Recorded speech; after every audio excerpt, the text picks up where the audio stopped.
আগামীকাল কিন্তু মিস করবেন না, আমাদের সেকেন্ড কোয়ার্টার ফাইনাল মাঠে নামবে মুর্শিদাবাদ পড়ুয়া যুবক সংঘ ইউনাইটেড স্পোর্টস ক্লাব এবং Kolkata George Telegraph sports club. আগামীকাল শুক্রবার 9 জানুয়ারি আমাদের পড়ুয়া যুবক সংঘের এই ফুটবল টুর্নামেন্টের সেকেন্ড কোয়ার্টার ফাইনাল মাঠে নামবে দুটি দল, মুর্শিদাবাদ পড়ুয়া যুবক সংঘ ইউনাইটেড স্পোর্টস ক্লাব এবং Kolkata George Telegraph sports club. আগামীকাল সেকেন্ড কোয়ার্টার ফাইনাল। ঠিকমতো প্লেয়ার হয়নি, বল পেয়ে গেছে ওখানে জাহির হোসেন, একটা কৌশিক, আর বল ক্লিয়ারেন্স ওখানে সামনে বল চলে গেল সাইড লাইনের বাইরে। খেলোয়াড় পরিবর্তন referee. Jersey number 13 in, jersey number 14 out, অর্থাৎ কতটুকে তুলে নেওয়া হচ্ছে।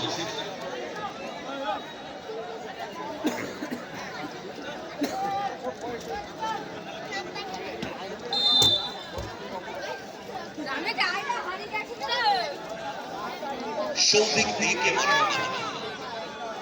দুটি পরিবর্তন করে নিয়েছে Dakshin 24 Parganas united football coaching camp. Suvendu রিসিভটা ঠিক হয়নি, দখলের লড়াই, বল পেয়ে গেছে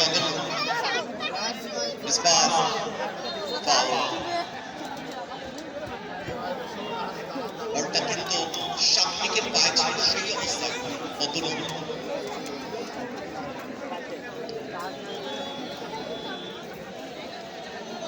খেলোয়াড় পরিবর্তন আমরা দেখতে পাচ্ছি উত্তরপাড়া নেতাজি ক্রিকেট দলের দ্বিতীয় খেলোয়াড় পরিবর্তন। Jersey number 18 in, jersey number 11 out, Rakesh Malik out. Rakesh মালিককে তুমি বাড়িও না, ভোকালটা বাড়াচ্ছে কি, বাড়িও না, বাসি শুনতে পারবে না, কমাও ভোকাল কমাও, আরো কমাও।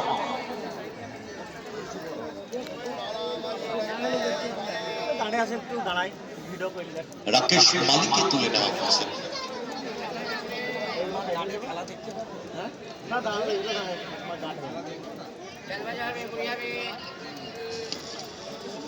তার জায়গায় মাঠে নেমে গেলেন সপ্তপর্ণ বাংলা।